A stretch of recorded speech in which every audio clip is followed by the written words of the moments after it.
Kalau ibu perempuan ingin cari keteladanan terbaik yang pernah hidup bersama Rasulullah SAW, tingkat A1-nya istri-istri Rasulullah SAW.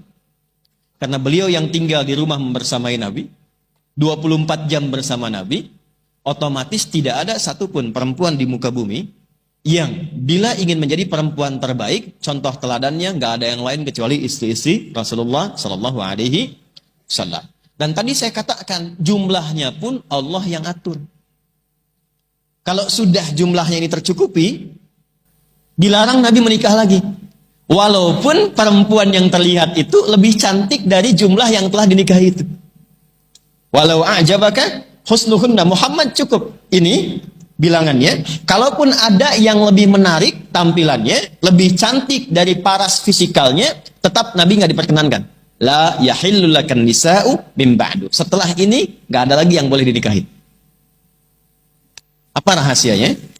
Sebelum ke rahasianya, saya tanya dulu, berapa jumlah istri-istri Rasulullah Sallallahu Alaihi Wasallam? 11 plus 1. Dan 11 plus, karena yang satu ini ada ikhtilaf di kalangan ulama, karena dulu itu masih ada yang disebut milkul yamin namanya. Milkul yamin itu yang tidak langsung dinikahi, tapi dihadiahkan sebagai bagian dari budak di masa itu.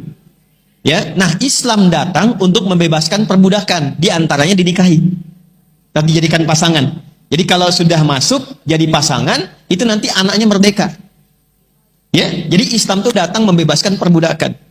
Nabi itu dihadiahi oleh seorang raja namanya Kaukas, seorang perempuan untuk jadi asisten bantu Nabi, namanya Maryah Al-Qibtiyah dari Mesir. Dari Maryah inilah lahir seorang anak bernama Ibrahim, yang kemudian meninggal dunia dalam suasana sedang khusuf. Khusuf itu gerhana. Makanya orang menyimpulkan saat gerhana ini semua alam sedih karena putranya Nabi Muhammad meninggal, yaitu Ibrahim. Maka turunlah syariat sholat khusuf, sholat gerhana, untuk menjelaskan bukan karena meninggalnya ini, tapi ini fenomena alam yang menunjukkan hikmah dari Allah. Nah, para ulama ada yang menyebutkan ini 12 masuk golongan, ada yang membedakan untuk mengenang sejarah dan memberikan dampak hukum tetap 11 plus 1. Ada yang jawab 11 plus 1 tidak? Berarti aman. Padahal saya itu sudah menyiapkan logam mulia yang bisa jawab, saya kasih itu. Alhamdulillah. Waktu habis. Dan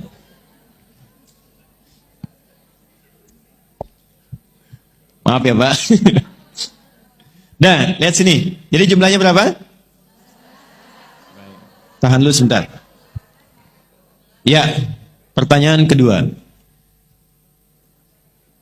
Dari semua jumlah ini, kenapa mereka dipilih oleh Allah Subhanahu wa Ta'ala untuk menjadi pendamping Nabi? Dan menariknya, nanti semua ini punya perbedaan usia yang tidak sama dan punya jejak sejarah yang berbeda. Pertanyaan saya cukup satu aja, satu, yang terkait dengan ibu semua. Kenapa Allah memilihkan untuk Nabi semua ibunda kita perempuan yang mulia ini? Kira-kira apa hikmahnya untuk perempuan-perempuan termasuk ibu saat ini? Boleh angkat tangan. Ya Bu, mewakili sifat-sifat wanita. Di mana? Di langit, di bumi. Ya Ibu benar, Ibu dapat. Ini ya. Nah, ini poin utamanya. Mengapa Allah pilihkan ibunda-ibunda mulia ini? Kita sebut ibunda karena ini ibu kita semua. Dan itu Allah yang perintahkan. Ya, wa azwajuhu ummahatuhum.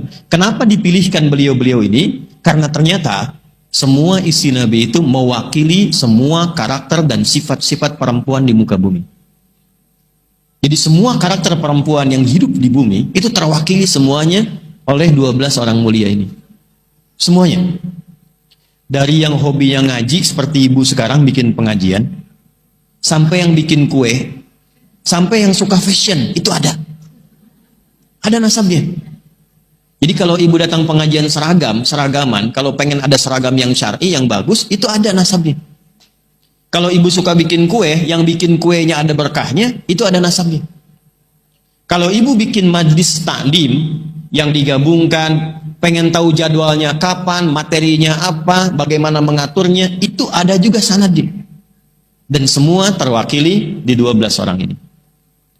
Nah, nanti kesimpulan dari 12 itu pulang dari sini, ibu belajar kira-kira ibu mirip siapa. Itu aja. Ya. Kalau mirip Sayyidah Khadijah, saya kira mustahil lah. Ya. Nggak ada harapan ibu, pokoknya jauh. Karena yang 11 pun pengen ikut nggak bisa. Ya, jauh pokoknya. Yang disebut oleh Nabi itu Khadijah, Khadijah, Khadijah. Ya. Tapi nanti bisa dipelajari, setidaknya bisa mendapatkan keberkahannya. Yuk kita mulai. Pelan-pelan. Saya tidak akan rinci namanya dulu, sampai 12 itu. Saya akan rinci sifat umumnya dulu. Karena ini yang paling penting. Jadi kita ambil keteladanan dulu yang Allah telah didik mereka. Ini poinnya. 12 ini punya karakter beda-beda, tapi oleh Allah dibuat standar pendidikan yang sama.